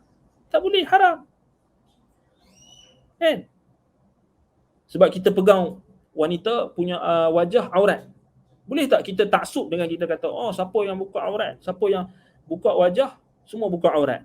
Salah. Kat situ salah. Tu taksub juga. Tak betul. Kita ada pandangan untuk pegang satu pendapat yang kita rasa kuat, silakan. Tapi tak boleh kita ilzamkan orang. Apatah lagi kalau kita nak ilzamkan satu mazhab, wajib semua ikut mazhab Syafi'i. Kerana Imam Syafi'i sekian, tak boleh. Imam Syafi'i pun tak bagi. Imam Ahmad pun tak bagi. Imam Malik pun tak bagi. Semua tak bagi. Jadi, itu kita kena faham. Allah tak jadikan kita ni sempit dada. Tak mau jadikan kita ni dalam peramalan agama untuk kita rasa sempit. Kita rasa sempit dada dan kita rasa susah. Tak, Allah nak kita mudah. Bukan bermudah-mudah, tapi Allah memang jadikan agama ni mudah. Tidak ada yang menyusah-nyusahkan dalam agama ini melainkan dia pasti tertewas. Cuba kita tengok dalam maqam ta'lim. Maqam ta'lim ni maknanya ketika pembelajaran. Apa manhaj Nabi SAW apabila Nabi mengutuskan Mu'adz bin Jabal radhiyallahu anhu ke Yaman untuk mengajar manusia Al-Quran dan Sunnah. Apa Nabi kata? Nabi pesan apa? Nabi bagi manhaj. Yassiru wala tu'assiru. Bashiru wala tunaffiru. Itu manhaj dalam pembelajaran, dalam kita mengajar orang. Yassiru, permudahkan. Maknanya jangan sempitkan. Wala tu'assiru, Nabi kata, jangan kamu susahkan orang. Bashiru, berikan khabar gembira, wala tunaffiru, dan jangan bagi orang lari daripada agama. Disebabkan kita tak ada fiqh, kita tak ada fiqh, kita tak ada pemahaman yang benar, lalu kita menyempitkan manusia dengan kita menyusah-nyusahkan. Yassiru wala tu'assiru. Ini manhaj. Yakni Nabi suruh kita ajar fiqh yang taisir, fiqh yang mudah. Bukan bermudah-mudah. Bukan juga bermaksud ittijah yang fiqh taisir yang dibahaskan oleh ulama yang perlu diteliti lagi. Bukan, tetapi ini asal. Asalnya memang dalam pembelajaran, dalam pengajian, kita kena mudahkan. Bukan kita penyusah-nyusah menyulit-nyulitkan. Permudahkan dekat sini dalam erti kata, maknanya kalau kita nak mengaji mazhab, janganlah sampai kita mengaji mazhab tu sampai tenggelam dalam perbahasan furuk-furuk apa semua tu sampai kita jadi tenggelam. Tak tahu dah mana arah tuju. Nak pergi mana ni? Nak ikut Nabi ke nak ikut imam mazhab tu? Tu tenggelam. Maknanya itu kat situ dah ada taksir, dah ada menyusahkan. Yassiru maknanya kita permudahkan. Sama ada cara pengajian. Sekarang ni kita bila pusat-pusat pengajian buat pembelajaran hybrid, maknanya online, ini termasuk dalam rangka taisir. Yassiru. Sebab tak semua orang mampu untuk datang ke satu tempat. Nanti siap bangunan Yayasan Taklim nanti, bolehlah datang. Bakat-bakat datanglah, dah siap nanti kan. InsyaAllah. Tapi sekarang ni masih lagi bangunan tak siap. Kita buat hybrid ataupun kita buat dekat online. Kita pun mari. Orang yang daripada mana? Daripada luar negara. Orang yang datang daripada utara, selatan boleh dengar. Taisir. Maknanya kita mempermudahkan pembelajaran. Kita tak kata wajib kamu hadir. Wajib talaki. Bertentangan mata. bertentangan lutut dengan guru, baru berkat. Itu taksir. Itu menyusahkan orang. Betul tak? Kan? Jadi Allah Ta'ala dah bagi nikmat teknologi yang ada sekarang, online, gunakan. Dan itu termasuk dalam rangka kita mempermudahkan orang untuk mendapatkan ilmu. Yassiru wala tu'assiru. Guru yang mengajar, dia menggunakan bahasa yang mudah.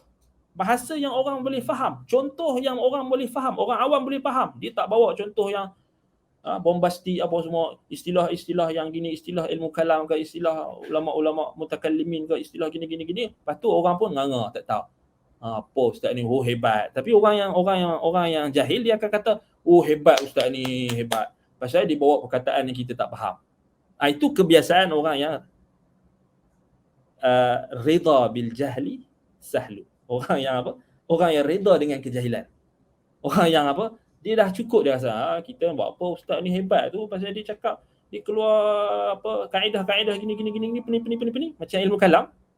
Oh hebat, tepuk tangan, hebat. Tapi dia tak faham.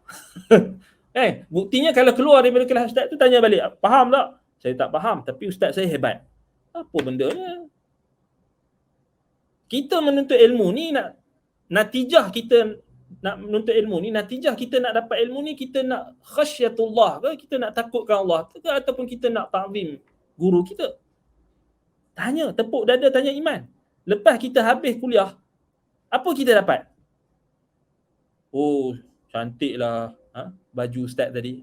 Itu tanda ilmu tak bermanfaat. Weh, hebatlah lawak ustaz tadi. Oh, hebatlah istilah-istilah yang ustaz tadi sebut. Lepas tu dia pergi bergaduh dengan orang. Oh, ustaz hang tak pandai. Itu tanda ilmu tidak bermanfaat. Kita lepas kita dengar kuliah ustaz kita, guru kita, lepas tu kita rasa khusyuk, kita rasa takut, kita rasa tunduk pada perintah Allah, kita rasa tak berani nak buat maksiat. Itu tanda-tanda ilmu bermanfaat. Tapi kalau kita dengar hanya lawak gelak-gelak macam orang zaman sekarang ni banyak. Dia nak dengar hak lawak saja. Ada juga kan? Ataupun dia nak dengar yang dia suka. Itu tanda ilmu tak bermanfaat. Sebab itu kita kena tengok pada ma'al, natijah. Kita berbahas ilmu, kemudian kita berdebat, pusing-pusing, lepas tu orang tak tahu nak pergi mana. Orang tanya, kita nak pergi mana ni?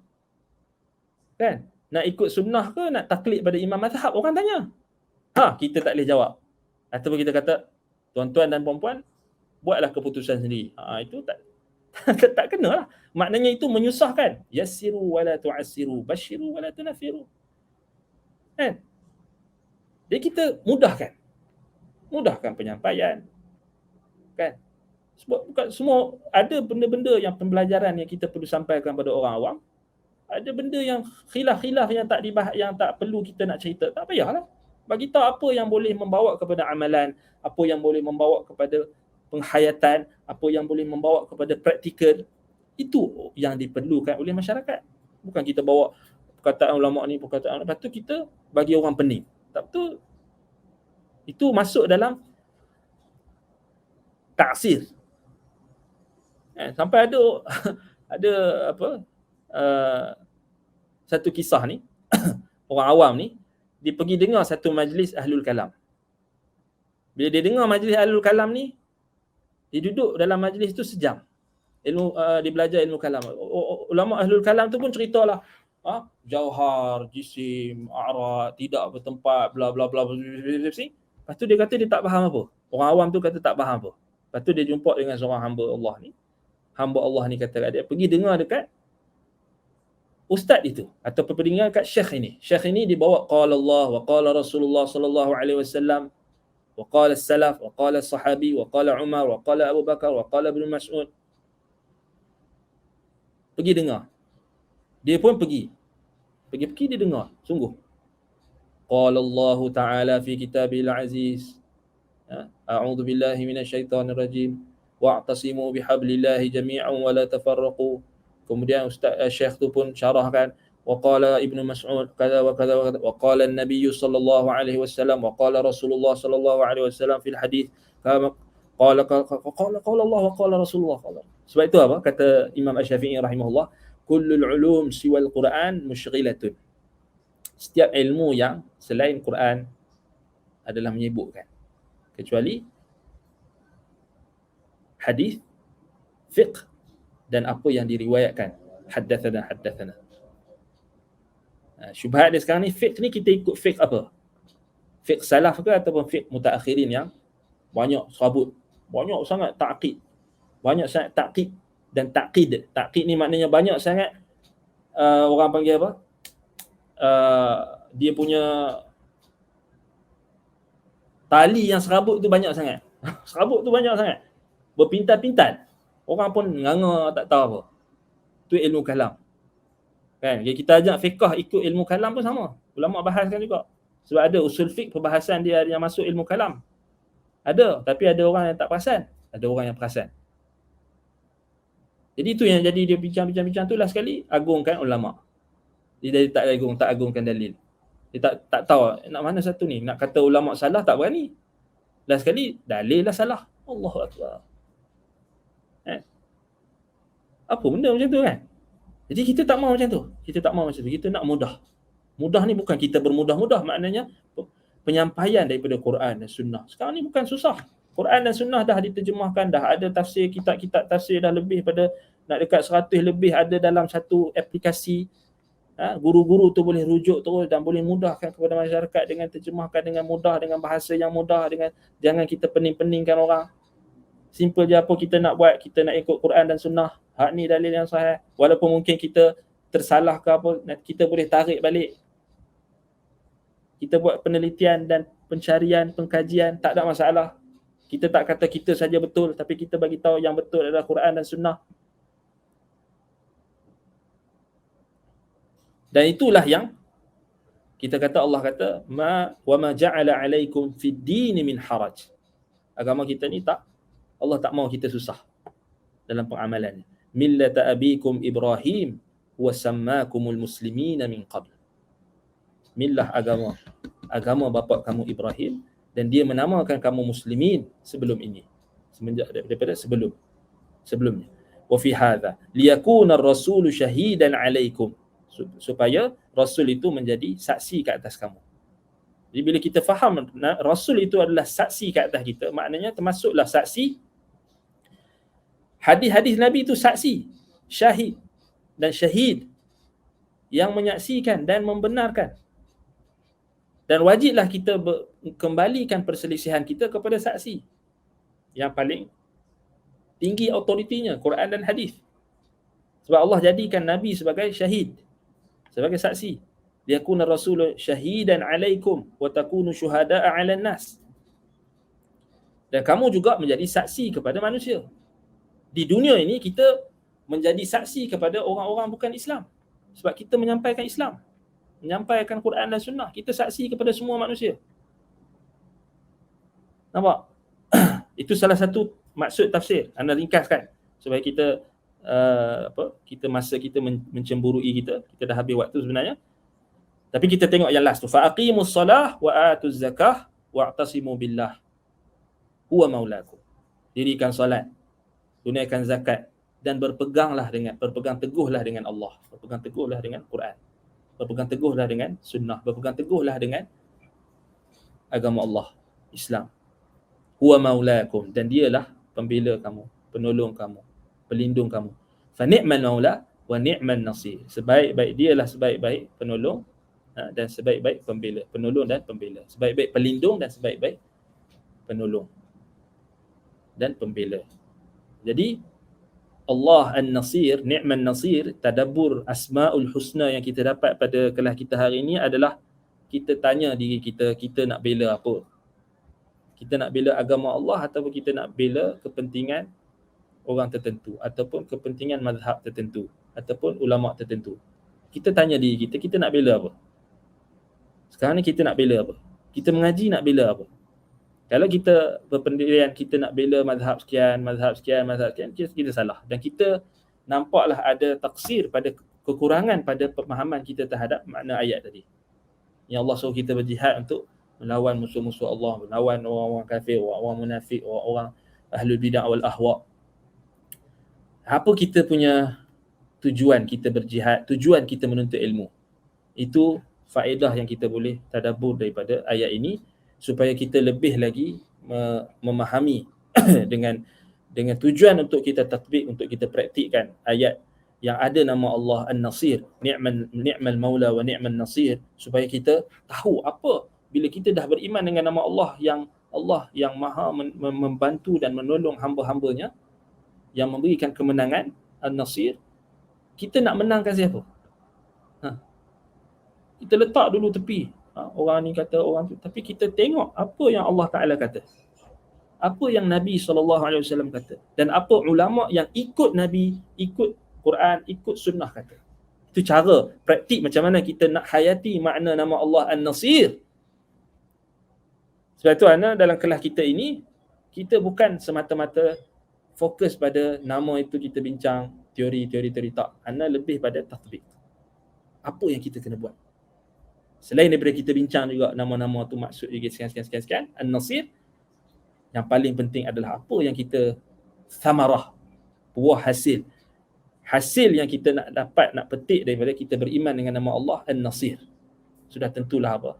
Kita wajib membantu dan membela agama Allah. Bukan kita membela pendapat sekian, atau membela golongan sekian, atau membela hawa nafsu, atau membela golongan-golongan yang mempunyai kepentingan tertentu yang nak memalingkan manusia daripada jalan kebenaran. Sebab itu kita kena muhasabah dan kita faham dengan tadabbur ayat-ayat Al-Quran dan memberikan penekanan pada nama-nama Allah yang ada pada penutupnya itu. Kerana kita dah sentuh sebelum ni cara untuk kita tadabbur Asma'ullahil Husna. Baik, ana rasa cukup setakat itu. Semoga Allah Subhanahu Taala memberkati kita. Maaf ana lewat berapa lama dah ni masa, kita dah habis waktu. Ana minta maaf kalau terambil waktu tuan-tuan dan puan-puan. Soalan ni banyak ni. Soalan ni banyak, ana tak boleh jawab ni. Yang ni dah dijelaskan. Taklid macam mana boleh ikut dan dilarang ikut. Taklid yang dilarang ikut adalah taklid a'ma, taklid buta. Mana taklid buta ni kita tak tahu apa sumber dia, apa dalil dia, apa sandaran dia, tak tahu langsung. Kita main ikut je. Itu dilarang. Kan kita dah bahaskan tadi kan. Takkan kita semua buta kot. Bisu kalau lainlah kita OKU. Kalau kita buta ke bisu ke, lainlah kita ikut saja. Tapi OKU pun dia still takkan ikut macam tu. Dia still nak tahu apa petunjuk sekian. Betul tak? Tak ada. Maknanya tak mungkin difahami seorang awam tu dia langsung tak ada tahap untuk ijtihad ataupun idrak. Mustahil. Pasti. Walaupun sikit ada. Jadi kita taklid maknanya ulama yang jelas pada kita, dia menunjukkan dalil dan sebagainya. Kalau dalam pengajian dan sebagainya, kalau dalam fatwa, dalam keadaan tertentu mungkin kita tak berhajatkan kepada dalil, kita nak segera, kita pun tak payah tanya dia dalil, tak ada masalah. Baik. Itu yang dilarang. Yang dibolehkan kalau kita tak ada waktu, tak ada masa nak cari dalil tu, kita pun tak faham bahasa Arab, kita pun tak mampu nak buka kitab apa semua, tak apa, kita taklid dengan guru kita tu, tak ada isu. Dengan syarat ialah kita bila taklid dengan tu, kita percaya dengan dia dan sebagainya, tak ada isu. Tak maknanya kita tak bertanggungjawab atas apa yang kita buat. Tapi kalau kita berkurang-kurang ni maknanya katakan ada guru lain kata tak betul ni cara ni, ataupun ulama lain kata tak betul, ulama ni kata je ni. Lepas tu kita pun buat apa dengan ulama ni bukan mazhab aku. Salah. Itu berdosa. Itu maknanya kita inat. Dah datang kebenaran, kita inat. Salah. Hati lebih tenang bila mengetahui dalil Quran dan Sunnah. Ya. Itu hati orang-orang beriman. Kadang bila dah taksud, sudah nak keluar dari kelompoknya, susah nak keluar daripada kelompoknya, kadang guru-guru tu pun takut malu nak mengaku dah ramai. Ya, kadang-kadang macam itu berlaku. Banyaknya berlaku. Apa bezakan mudah dan pemudah-mudahkan itu?